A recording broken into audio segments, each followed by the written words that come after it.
சார்பற்ற சக்திகளை ஒரு அணியில் திரட்டி நம்ம போராடினா தான் பிஜேபியை வீழ்த்த முடியும்னு ஸ்டாலின் அவர்கள் சொன்னது correct. It's absolutely right, no doubt about it.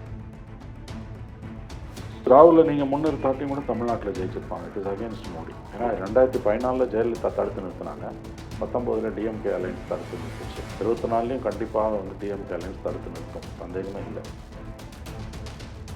கார்கேவும் ஸ்டாலினும் பேசும்போது யார் வரணுன்றது முக்கியம் இல்லை, யார் வரக்கூடாதுன்றது முக்கியம்னு பேசுனாங்க. ஐ திங்க் அது வட இந்தியாவில் எப்படி எடுப்படும்னு எனக்கு டவுட்ஸ் இருக்குது. ஜனநாயகத்தை சீர்குலைக்கிறது, அடிப்படை உரிமைகளை நெசுக்கிறது, ஜனநாயகத்தின் குரல் விலைகளை நெரிக்கிறது, எல்லாத்துலேயும் இந்திரா காந்தி தான் மோடிக்கான ரோல் மாடலாக இருக்கார். அந்த இந்திரா காந்தியை தோற்கடிக்கிறதுக்கு எதிர்கட்சிகள் எப்படி போராடி 71 தோற்றார்களோ அந்த மாதிரி நிலைமை தான் இன்றைக்கி மோடிக்கு எதிரான எதிர்கட்சிகளுக்கு அணி சேர்க்கையில் இருக்குது. மமதாவும் கேசிஆரும் காங்கிரஸுக்கு டெட் அகேன்ஸ்டாக இருக்காங்க. அண்ட் கேசிஆரும் மமதாவும் டெட் அகேன்ஸ்டாக இருக்காங்க. இது நவகிரகமாக இருக்குது, 9 திசையில் திரும்பி நிற்குது எல்லாம். இப்போ இருக்க ஜெனரேஷனுக்கு பிரைம் மினிஸ்டர் கேண்டிடேட்டை சொல்லாமல் தேர்தலை சந்தித்து வெற்றி பெற முடியுமான்றது it's $1 million question.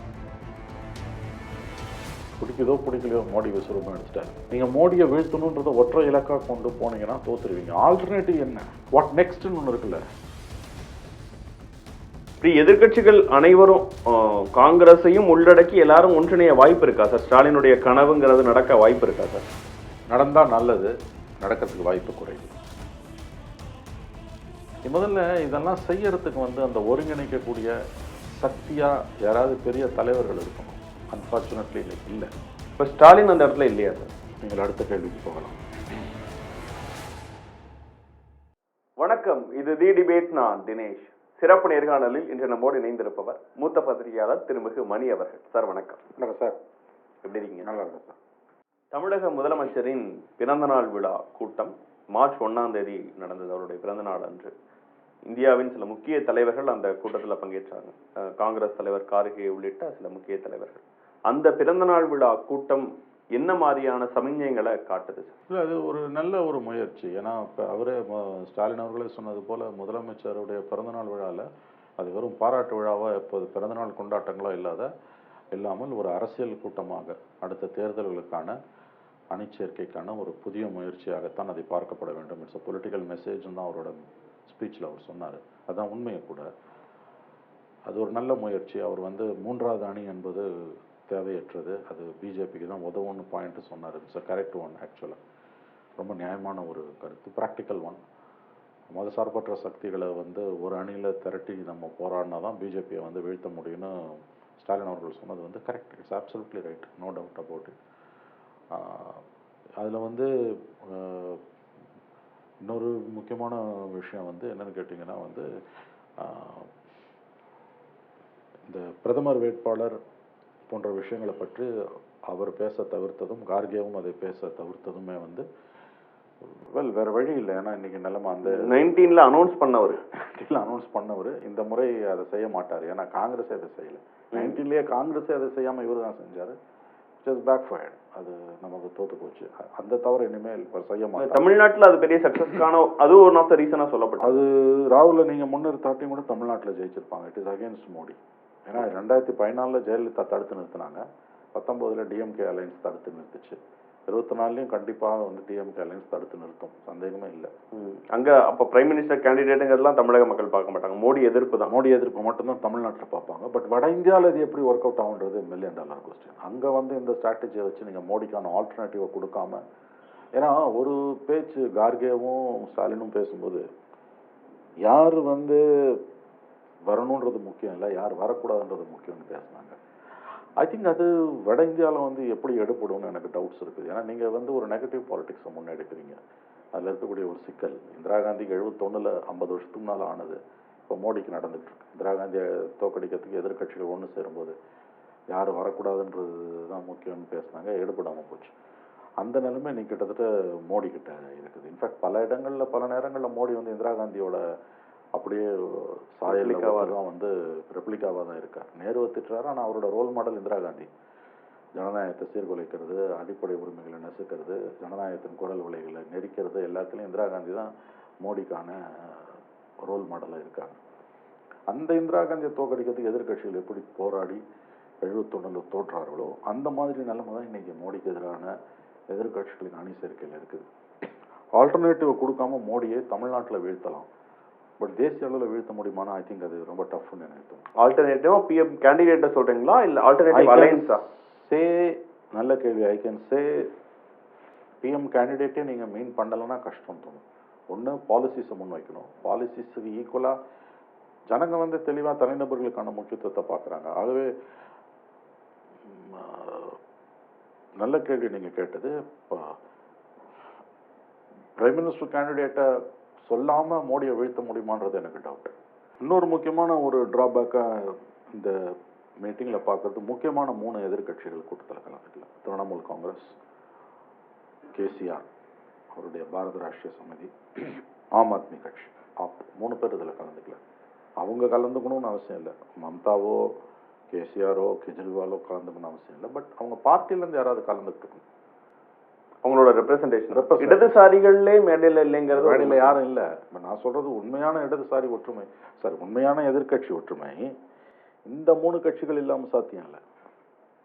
Congress DMK தெரிஞ்ச கதை. தேஜஸ்வி யாதவ் வந்துட்டார் இந்த பக்கம். அகிலேஷ் நியூ என்ட்ரண்ட். ஆனால் அவர் எப்படி அலைன்ஸுக்கு ஒத்துப்பாருன்னு தெரியாது. சமாஜ்வாதி பார்ட்டி அதை பற்றி பேசவும் யாரும் இல்லை, மேடையில் பேசல. பட் இந்த 3 பேர் இல்லாமல் அப்போசிஷன் யூனிட்டி இஸ் இம்பாசிபிள். ஆனால் நீங்கள் சொல்கிற 3 பேருமே 3வது அணின்னு ஒன்று கட்டமைக்க விரும்புகிறவங்கல்ல. அதைத்தான் ஸ்டாலின் வந்து 3வது அணி கட்டமைப்பதில் விருப்பம் இல்லைன்னு சொல்லிட்டு பேசியிருக்காரு. அதனால தான் ஒருவேளை வந்து அவர்களுக்கு அழைப்பு அனுப்பப்படவில்லையோன்னு எனக்கு தெரியல. ஆனால் இப்போ நம்ம எதிர்கட்சி ஒற்றுமையை பற்றி பேசணும்னா 1 இயர் இருக்குது கரெக்டாக எலெக்ஷனுக்கு. இந்த 3 கட்சிகளோட ஒத்துழைப்பு இல்லாமல் எதிர்கட்சி அலையன்ஸ் இம்பாசிபிள். இந்த நேரத்துல இன்றைய செய்தியில வந்திருக்கிறது, இந்த மேற்கு வங்கத்துல இடைத்தேர்தலில் தோத்ததுக்கு காரணமே பாஜகவும் காங்கிரஸும் மறைமுகமா கூட்டணி வச்சதுதான். 2024 நான் எலெக்ஷனை தனியா சந்திப்பேன்னு மம்தா வெளிப்படையா அறிவிச்சிட்டாங்க. அது வந்து இன்னைக்கு சொல்றதை வச்சு நீங்க எடப்பட முடியாது. ஒரு விஷயம் இருக்குது. இல்லை சொல்ல போனா பாஜகவோட நெருக்கடிகளில் இருந்து தப்பித்துக் கொள்வதற்காக நான் காங்கிரஸோட சேரலன்னு அந்த அம்மா சொல்லிட்டு கடைசி நேரத்தில் கூட சேரலாம். அங்க மணிஷ் சிசோடியாவை அரெஸ்ட் பண்ணியிருக்காங்க. அதுதான் அதுதான் நீங்க மம்தாவோட ஸ்பீச்சை ஃபைனல் வேர்டா எடுத்துக்கணும். Elections R far away, 1 day is a long period in politics. 14 months இருக்குது எலெக்ஷன்ஸ்க்கு. ஸோ அடுத்த பிப்ரவரியில தான் அது, மார்ச்ல தான் அது ரெடி ஆகும். அது வரைக்கும் மோடி அரசாங்கத்தோட இம்சைகளிலிருந்து தப்பிப்பதற்காக மம்தா பானர்ஜி இந்த வார்த்தைகளை பிரயோகித்திருக்கலாம், தெரியாது நமக்கு. பட் இந்த முதலமைச்சருடைய பிறந்தநாள் விழா பொதுக்கூட்டத்தில் அனைத்து கட்சிகள், முக்கியமான எதிர்கட்சிகள்னு பார்த்தீங்கன்னா இந்த 3 கட்சி இல்லை. It's a drawback. அதை மனசில் வச்சு தான் அவர் வந்து எதிர்கட்சிகளுடைய 3வது அணி என்பது பிஜேபிக்கு உதவும்னு அவர் பேசுனது மேபி அது கரெக்டு. பட் அவர்களை மேடையில் அழைக்காததற்கான காரணம் என்ன என்பது நமக்கு தெரியவில்லை. அவர்களுக்கு அழைப்பே போலன்றாங்க. அவர்களுக்கு அழைப்புகளே அனுப்பப்படவில்லை. அது அப்படின்னா வந்து அந்த மேடையில் ஏற கெஜ்ரிவாலும் மம்தாவும் கேசிஆரும் விரும்பல. மம்தாவும் கேசிஆரும் காங்கிரஸுக்கு டெட் அகேன்ஸ்டா இருக்காங்க. அண்ட் கேசிஆரும் மம்தாவும் டெட் அகேன்ஸ்டா இருக்காங்க. இது நவகிரக மாதிரி இருக்குது. 9 திசையில திரும்பி நிற்குது எல்லாம். இது எப்படி நீங்க வந்து சேர்த்து வச்சு மோடியை வீழ்த்துவீங்க? நீங்க பாக்குற மக்களுக்கும் புரியுற மாதிரி அதை கொஞ்சம் சொன்னீங்கன்னா சார், அந்த அவங்களுடைய பாலிடிக்ஸ் எப்படி இருக்குங்கிறத சொன்னீங்கன்னா சார். இப்போ அந்தந்த மாநிலத்தில் அவங்களுக்கு ஒரு பாலிடிக்ஸ் இருக்குது. இப்போ காங்கிரஸ் எதிர்ப்பு அரசியலில் தான் கேசிஆர் நிற்கிறாரு. அவர் எப்படி காங்கிரஸோட வருவார்? கெஜ்ரிவால் வந்து பஞ்சாப்ல யாரை காலி பண்ணாரு? Both BJP and Congress government போச்சுங்க பஞ்சாப்ல. சாதாரண விஷயம் இல்லை. ஜாயிண்ட் கில்லர் அவர். காங்கிரஸ் சிட்டிங் சீஃப் மினிஸ்டர் காலி பண்றாரு, பிஜேபியை காலி பண்றாரு, 100 வருஷ கட்சி அகாலிதள காலி பண்றாரு, 10 வருஷம் அந்த கட்சி 100 வருஷம் கட்சியை காலி பண்ணுது. அவர் எப்படி காங்கிரஸோட வருவாரு? தெலுங்கானால அது காங்கிரஸும் பிஜேபியும் தான் எதிரும் புதிருமா நிற்குது. அவங்க எப்படி அவர் வருவாரு? மம்தா வந்து மெர்குரியல் கேரக்டர். அவங்கள என்ன பண்ணுவாங்க எப்பன்னு தெரியாது. இன்னொன்று பார்த்தீங்கன்னா கடந்த 6 மாசமா மம்தாவோட பிஜேபி எதிர்ப்பு என்பது கம்ப்ளீட்டாக குறைஞ்சிருக்குது. தன்கர் வந்து அங்கேருந்து வைஸ் பிரசிடென்ட்டாக ஆன பிறகு மம்தா அப்படியே அடக்கி வாசிக்கிறாங்க. தன்கரோட தேர்தலில் எதிர்கட்சி வேட்பாளரை மார்கரெட் ஆல்வாவை ஒப்புக்கொண்ட மம்தா பல்ட்டி அடித்து முடியாதுன்னு தேர்தலை புறக்கணிச்சாங்க. அப்போ யார் பக்கம் அவங்க சாயறாங்கன்றதை புரிஞ்சுக்கலாம். கடந்த 6 மாசமா மோடி கவர்மெண்ட் அவர் பெருசாக டிஸ்டர்ப் பண்ணலை. அப்போ அதை மீறி எப்படி அவங்க வருவாங்க? தேர்தல் நேரத்தில் வேணால் வரலாம், வாய்ப்பு இருக்குது, பட் உறுதியாக சொல்ல முடியாது. ஸோ ஒவ்வொரு ஸ்டேட்லேயுமே வந்து இந்த பிரச்சனைன்றது வந்து பெரிய இடியாப்ப சிக்கலாக இருக்குது. அது எல்லாத்தையோட முக்கியமாக நான் பார்க்கறது, இப்போ நீங்கள் வந்து ஒரு எதிர்கட்சி ஒற்றுமையை கட்டமைக்கும் போது பிரைம் மினிஸ்டர் கேண்டிடேட்டை சொல்லாம இப்ப இருக்க ஜெனரேஷனுக்கு பிரைம் மினிஸ்டர் கேண்டிடேட்டை சொல்லாம தேர்தலை சந்திச்சு வெற்றி பெற முடியுமான்றது $1 million கொஸ்டின். ஏன்னா பிடிக்குதோ பிடிக்கலையோ மோடி விஸ்வரூபம் எடுத்துட்டாரு. பெரிய பர்சனாலிட்டி, கண்டிப்பா உங்களுக்கு பிடிக்குது. வாஜ்பாயை விட அவர் இந்திரா காந்தியோட ஒப்பிட முடியும், ஒரு வேற யாரையும் ஒப்பிட முடியாது. நீங்க மோடியை வீழ்த்தணுன்றத ஒற்றை இலக்கா கொண்டு போனீங்கன்னா தோத்துருவீங்க. ஆல்டர்னேட்டிவ் என்ன, வாட் நெக்ஸ்ட்னு ஒண்ணு இருக்குல்ல, இங்கதான் இவங்க தோத்து போறாங்க. அதுலயும் இவரு தேர்தலுக்கு பிந்தைய கூட்டணி எல்லாமே சரிப்பட்டு வராது. தேர்தலுக்கு முன்னாடி நம்ம எல்லாரும் கவர்மெண்ட்டை, மோடி கவர்மெண்ட்டை, மோடியின் பிஜேபியை வீழ்த்த வேண்டும் என்றால் என்னுடைய கருத்து, maybe I am wrong and I wish I should be wrong, pre-poll alliance வச்சா மட்டும்தான் வீழ்த்த முடியும். போஸ்ட் போல் அலையன்ஸ்ல மோடியை வீழ்த்த முடியாது. நீங்க பிரிஞ்சு கிடக்குறீங்கன்னா அவங்க எப்படி வீழ்த்துவீங்க? இன்னொன்னு, 303 சீட் இருக்கு. இப்போ 100 சீட்டு குறைஞ்சதுனா கூட 200 seat. And they have got money, tons and tons of money. ஒரு எம்பிக்கு 500 கோடி கூட கொடுப்பாங்க. 100 எம்பிக்கு 500 கோடினா எவ்வளோ? 50,000 கோடி. ஒரு எம்பிக்கு 500 கோடியா சார்? இதெல்லாம் நடக்காதுன்னு சொல்லாதீங்க சார். எலக்ட்ரல் பாண்ட்ஸ்னு ஒரு சிஸ்டத்தை மோடி கொண்டு வந்தார். கடந்த 9 ஆண்டுகளில் திரும்ப பாஜக பல இடங்களில் வெற்றி பெறுவதற்கான முக்கியமான காரணங்கள் ஒன்று, பிஜேபியோட மணி பவரை யாராலையும் மேட்ச் பண்ண முடியல. அந்த மணி பவர் எப்படி வருது? எலக்ட்ரல் பாண்ட்ஸ்ல பிஜேபிக்கு அவன் கொடுத்தான்றது பிஜேபிக்கு மட்டும்தான் தெரியும், பொதுமக்களுக்கு தெரியாது. பொது வழியில் அவங்க வைக்கிறது இல்லை. டாட்டாஸ், பிர்லாஸ், அதானிஸ், இன்னும் பல பேர். ஸோ அடுத்த எலெக்ஷனில் வந்து ஒரு 100 எம்பியை விலைக்கு வாங்கணும். ஒரு எம்பிக்கு 500 கோடின்னு வச்சுக்கோங்க, எவ்வளோ? 50,000 கோடி. பீனட்ஸ் அவங்களுக்கு. இது ரொம்ப சாதாரண அமௌண்ட். 50,000 கோடிலாம் ஜுஜிபின்னு வாங்கல. ஸோ இந்த பிஜேபிக்கு இருக்கக்கூடிய மணி பவர்ன்றது பயங்கரமான மணி பவர். அது எதிர்கட்சிகளால் ஹேண்டிலே பண்ணும். அன்னைக்கு ஒரு இதில் சொல்லியிருந்தான், 500 கோடி என்னமோ அந்த ஒரு பர்டிகுலர் இயர்ல வந்து பிஜேபிக்கு வந்திருக்கு, காங்கிரஸுக்கு 10 கோடி வந்திருக்குன்றோம். ரெண்டுக்குமான டிஃபரன்ஸே 10 கோடி 500 கோடிங்க, 5000 டைம்ஸ்க்கு மேலே. ஸோ இந்த மணி பவர் இருக்கக்கூடிய பிஜேபியும் நீங்கள் எப்படி வந்து வீழ்த்துவீங்க? காங்கிரஸ் அஃப்கோர்ஸ் 2014 208 சீட்லேருந்து 44 சீட் ஆச்சு. அந்த மாதிரி மோடி வந்து 303 சீட்லேருந்து ஒரு 60 சீட் 70 சீட் வருவார்னா அது கனவு, பெருங்கனவு. நான் சொல்றது 1/3. சில இங்க இருக்கக்கூடிய சிலர் பேசுறாங்க 100 சீட்டை வாங்குவதே கடினம். இல்லைங்க, நான் என்ன சொல்றேன், நம்ம எதை பேசினாலும் ஒரு விஷயத்தை புரிஞ்சுக்கணும். அதாவது நம்முடைய விருப்பம் வேற, யதார்த்தம் வேற. ஒரு ஜேர்னலிஸ்ட், ஒரு பொலிட்டிக்கல் அப்சர்வர், ஒரு அனலிஸ்ட் ஒரு விஷயத்தை பற்றி பேசும்பொழுது தன்னுடைய விருப்பத்தை பேசணுமா அல்லது வந்து கலை யதார்த்தத்தை பேசணுமான்றதை முடிவு பண்ணிக்கணும். அப்படி, ஏன்னா நான் மக்கள்கிட்ட பேசுகிறேன். இது வந்து ஒரு சமூக ஒப்பந்தம். எழுதுறது எப்படி வந்து ஒரு சோஷியல் கான்ட்ராக்டோ அந்த மாதிரி சமூக ஒப்பந்தம் இது வந்து மக்கள்கிட்ட பேசுறதுன்ற. எழுத்து சேனல் எழுதினாலும், பத்திரிகையில் எழுதினாலும், டிவியில் பேசினாலும், சோஷியல் மீடியாவில் எழுதினாலும், யூடியூப்பில் பேசினாலுமே மக்களோட நம்ம ஒரு கை குலுக்கிக்கிட்டு சத்தியத்தை மட்டும்தான் நான் பேசுவேன்ட்டு பேசணும். அப்படி பேசினா தான் எனக்கு மரியாதை, இல்லைன்னா நான் பேசக்கூடாது. அப்படி பேசும்பொழுது 2 விஷயம் வருது. ஒன்று என்னுடைய விருப்பம், உன்னோடு என்னுடைய கணிப்பு. என்னுடைய கணிப்பில் என் விருப்பத்தை நான் புகுத்தவே கூடாது. என்ன சொல்ல போனால், என்னுடைய கணிப்பில் என்னுடைய விருப்பம் புகுந்து விடும் என்றால் நான் கணிக்கவே கூடாது. அதனால தான் பல நேரங்களில் பேசும்போது இது என்னுடைய கணிப்பு, இது என்னுடைய விருப்பம், என்னுடைய கணிப்பு பொய்யானால் நான் மகிழ்ச்சி அடைவேன். அப்படி பார்க்கும் பொழுது வந்து 100 சீட்டு கூட வாங்குறது கடினம்னு பேசுறதுலாம் தவறான கணிப்புன்னு நான் நினைக்கிறேன். நான் யாரையும் குறை சொல்லவோ யாருடைய பேச்சுக்களுக்கும் உள்நோக்கம் கற்பிக்கவோ விரும்பலை. எல்லாரும் நண்பர்கள் தான். பட் அந்த கணிப்பு ரொம்ப தவறுன்னு நான் நினைக்கிறேன். எப்படி வரும் நீங்க சொல்லுங்க. இப்போ ரீசன்ட் இந்தியா டுடே ஒப்பீனியன் போல் எடுத்து பார்த்தீங்கன்னா அது ரொம்ப ஒதுக்கி தள்ள முடியாது. 250 சீட்டுன்றான் அவன். பட் அஃப்கோர்ஸ் தமிழ்நாட்டில் வந்து வாஷ் அவுட்ன்றான். 250 சீட்டுன்றது வந்து நான் அதில் 50 சீட்டை கழிச்சுக்கிறேன். 200 சீட்டு வருது. 200 சீட் வந்தால் யார் கவர்மெண்ட்? காங்கிரஸ் கவர்மெண்ட்டா, பிஜேபி கவர்மெண்ட்டா? நீங்க சொல்லுங்க. பிஜேபி தான். அப்புறம் எப்படி வந்து நீங்க 100 சீட்டு கீழேன்னு சொல்றீங்க? எப்படி அது சாத்தியப்படும்? Where is the alternative at the all India level? Let us be practical. இப்படி எதிர்க்கட்சிகள் அனைவரும் காங்கிரஸையும் உள்ளடக்கி எல்லாரும் ஒன்றிணைய வாய்ப்பு இருக்கா சார்? ஸ்டாலினுடைய கனவுங்கிறது நடக்க வாய்ப்பு இருக்கா சார்? நடந்தா நல்லது, நடக்கிறதுக்கு வாய்ப்பு குறைவு, ரொம்ப குறைவு. I think some situation is dangerous. ரொம்ப மோசமா இருக்கு நிலைமை. எப்படி அதாவது வந்து ஏதோ அதிசயம் நிகழ்ந்து இவர்கள் ஒன்று சேர்ந்தால் மட்டும்தான் வீழ்த்த முடியும். ஒன்று சேராம வீழ்த்த முடியாது, மறந்துடாதீங்க. ஒன்று சேராம கண்டிப்பா வீழ்த்த முடியாது, சத்தியமா வீழ்த்த முடியாது. திசைக்கு ஒரு பக்கமா திரும்பி நிற்கிறது மூலமா நீங்க காங்கிரஸை ஒதுக்கி விட்டும் அதிகம் பண்ண முடியாது. காங்கிரஸை ஒதுக்கிட்டும் தேர்ட் ஃப்ரண்ட் ஃபார்ம் பண்ணி பிஜேபியை வீழ்த்த முடியாது. காங்கிரஸ் மட்டுமே பிஜேபியை வீழ்த்த முடியாது. காங்கிரஸை ஒதுக்கிட்டு சிலர் குருட்டுத்தனமான காங்கிரஸ் எதிர்ப்புல இருக்காங்க. காங்கிரஸை ஒதுக்கிட்டு தேர்ட் ஃப்ரண்ட்டை ஃபார்ம் பண்றது மூலமா பிஜேபியை கண்டிப்பா ஒழிக்க முடியாது.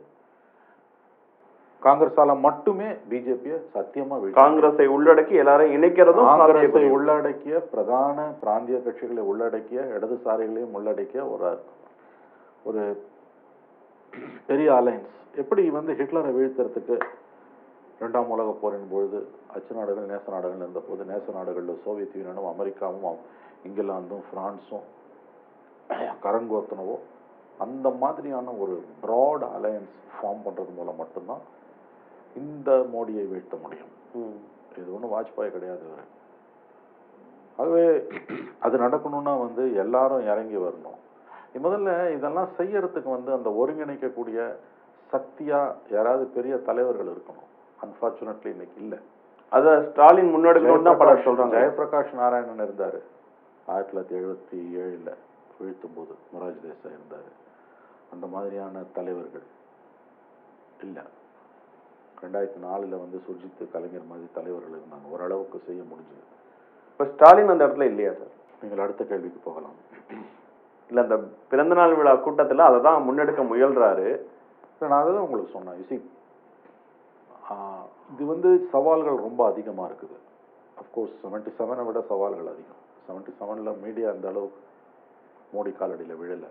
இன்ஸ்டிடியூஷன்ஸ் இந்த அளவுக்கு கபலீகரமாகலை. இப்போ ஆயிருக்குது. 2004 நிலைமை ரொம்ப ஃப்ரீயாக தான் இருந்தது. மீடியா ஃப்ரீயாக இருந்தது, ஜுடிஷியரி ஃப்ரீயாக இருந்தது. இப்போ அப்படி இல்லை. அப்போ இந்த இடத்துல நீங்கள் ஒருங்கிணைக்கணும்னா வந்து எல்லாரும் இறங்கி வரணும். இன்னொன்று, இதில் வந்து ஒருங்கிணைக்கிறதுக்கு தலைவர்கள் வேணும்னு சொல்லக்கூடிய அதே நேரத்திலேயே வந்து தனி மனிதர்களோட சக்தியை வந்து ஒரு அளவுக்கு அதிகமாக நீங்கள் எடை போட வேண்டாம். இல்லை, எல்லாருமே பாஜக எதிர்ப்புலையும் ரொம்ப தீவிரமா இருக்காங்கல்ல. ஸோ அந்த ஒரு புள்ளியில இணைய வாய்ப்பு இருக்குல்ல, அதை அந்த புள்ளியில ஒருங்கிணையலாம். அதோட அடுத்த ஸ்டேஜுக்கு அதை கொண்டு போகணும்ல. ஒருங்கிணையலாம். ஒருங்கிணைஞ்ச பிறகு வாட், தென் வாட், என்ன ஆல்டர்னேட்டிவ், என்ன ஆல்டர்னேட்டிவ் பாலிடிக்ஸ் நீங்க முன் வைக்கிறீங்க? விஸ்வரூபம் எடுத்துட்டாரு அவரு. நான் சொல்றேன் வித்தின் கோட், மோடி வந்து விஸ்வரூபம் எடுத்தாரு. ஏன்னா வந்து அவர் பவரை வந்து 100% பயன்படுத்துறாரு. யாருமே அவ்வளவு தூரம் பவரை வந்து எக்ஸ்ப்ளாய்ட் பண்ணல. என்டையர் சிஸ்டம் அவர் கண்ட்ரோல்ல இருக்கு to certain extent accept judiciary. இப்போ நேற்றுக்கு சுப்ரீம் கோர்ட் எலெக்ஷன் கமிஷனர்ஸ் அப்பாயின்மெண்ட்ல போட்டிருக்க ஆர்டர் வந்து எக்ஸலண்ட் ஆர்டர், நம்பிக்கை கொடுக்கக்கூடிய ஆர்டர். பட் அது கவர்மெண்ட் அதை என்ன மாதிரி ரியாக்ட் பண்ண போகுதுன்னு தெரியல. ஏன்னா இது வரைக்கும் ரியாக்டே பண்ணல. அந்த ஆர்டரை நாங்கள் எதிர்கட்சிகள் எல்லாருமே வரவேற்கிறாங்க. ஆளுங்கட்சி அமைதியா இருக்கு, நவத்வாரங்களையும் பொத்திக்கிட்டு அமைதியா இருக்கு. இந்த ஜட்ஜ்மெண்ட் வந்து ஜுடிஷியல் ஓவர் ரீச்னு சொல்லிட்டு பார்லிமெண்ட்ல எதனா அமெண்ட்மெண்ட் கொண்டு வந்தானுங்கன்னா அப்போ டைரக்டா மோதுறானுங்கன்னு அர்த்தம் சுப்ரீம் கோர்ட்டோட. அதெல்லாம் இந்த கவர்மெண்ட் செய்யும். அப்ப இந்த இடத்துல வந்து பேசிக் லெசன் எல்லாரும் கத்துக்க வேண்டிய அடிப்படை பாடம் வந்து யூனிட்டி.